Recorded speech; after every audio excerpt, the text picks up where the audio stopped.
Hello and welcome back. This is David from the Personal Finance Squad. We just went through Exercise 18, term life insurance, that provides protection for those that you love in case you're not around anymore. Now we need to get into adding savings vehicles so that you have protection while you're living your life. So what we want to do is get these into the supplemental framework. It's the different spot in your budget that has items that are going to go into that account every month. So the ones that we talk about that are very important, and this is what we say are mandatory in the squad if you're going to follow the principles that we adhere to, is the savings itself, the miscellaneous, and the emergency fund. Now the savings is a short-term thing. We've talked about this where maybe Jasper wanted to buy a surfboard and he wanted to buy it in 3 months at $600, and then he finds out that he needs some money for some other things, so he buys it in 4 months, and basically he saved a $150 a month toward that. It's for short-term things that you can't buy in a given month in the budget. Perhaps you want to save for 6 or 8 months and you want to replace the vanity in your bathroom with some fixtures and the shower fixtures and a toilet. It could be whatever you want. It's your money, but allows you to keep moving on your budget and pay for things that you want. Now the miscellaneous fund we've talked about as well, and that's a judgment call, like all of these are going to be, in terms of how much money that you want to put toward that. If you're someone who lives like in an apartment, for example, or rents a place, that number might be lower. If you have your own home, it might be higher because there's a lot of things that you're going to be more responsible for.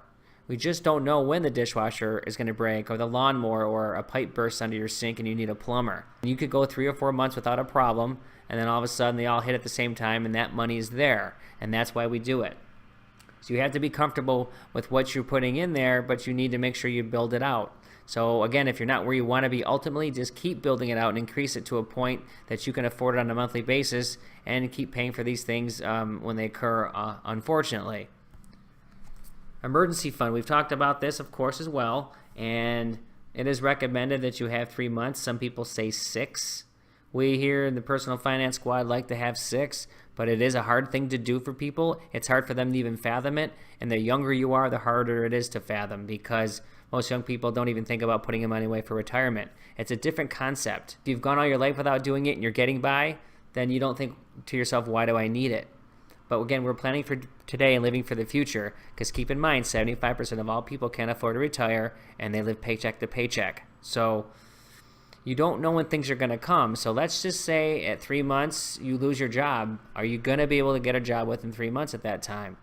What if you're in an industry where things are dying out? Right now in 2016, there's a lot of people who've lost their jobs in the oil industry. Can they go out and find another job to replace it of equal value? Or do they have to shift an industry to go work somewhere else? The coal miners had a problem at some point. The auto workers at some point have had these problems. It can happen in a lot of areas. So this is why we do this. Another unfortunate event could be a health issue. And again, we don't know how long those are going to last, and you need money for protection. So build that out, but start having it. Don't just ignore it. Now, if you have lots of interest on your credit card and you're paying down debt, it's understandable that you need to do that as your first and foremost thing. Concentrate on that heavily, but slowly start weaning into these other funds so that you can live. Because if let's say you're just paying down debt and you're ignoring these other 3 vehicles, and something happens, you're going to have to pay for it. And what are you going to end up doing? You're going to put that right back on the credit card again. So it might be some give and take. Just make sure you're consistent. If you're paying down debt, you can build these vehicles out, and eventually you'll be much more stable than you are today. Okay, so the next piece we want to look at are periodic expenses. And we had an example at the beginning of the book where we said trash service was $45. So let's say it's $39 in this case, and it's at a quarterly bill. Then dividing that by 3 would create $13 a month for that item. So we could put right here, let's just say this was 13. And you got to really make sure that you account for these things about how they're paid. So let's say an auto insurance premium of $600 every 6 months. So we have auto insurance, we'll abbreviate 6-month premium. Well, imagine if you didn't account for that. So that would be divided by 6 would be $100 a month. And you don't put this $100 away, and all of a sudden you got to pay $600 in June.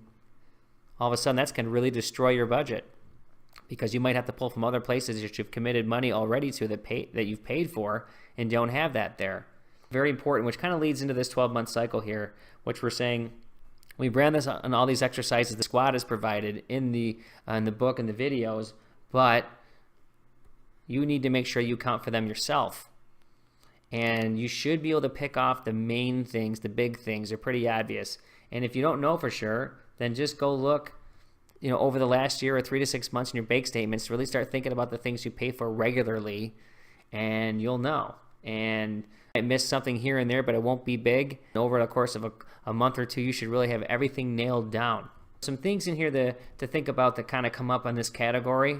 See, like there's auto-related information here, which is DMV registration or Secretary of State, they may call it.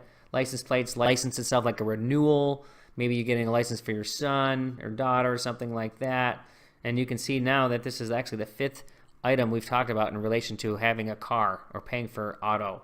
Music services, it could be iTunes, it could be satellite radio, we get memberships to the gym or like an aquarium or like a service such as Rides Magazines. It could be anything like that. So whatever those are, they often happen on a yearly basis or not necessarily monthly, so something to keep an eye out for. We've talked about term life insurance. That could be monthly, but it could also be biannually. So there's also auto insurance that we just went through over here. And then maybe you pay for the vet and a wellness plan like Jasper did, or maybe you just want to put some money aside because dogs do get hurt and they get a problem like a hip dysplasia or something like that. You just don't know. And so if you're one who loves your pet, having money set aside for that is not a bad thing at all. Okay, so that's going to cover it for this section.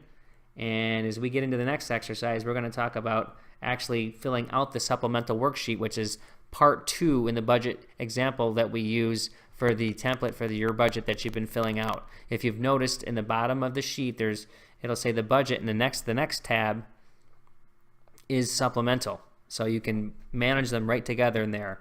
So thanks for joining, and we will see you there.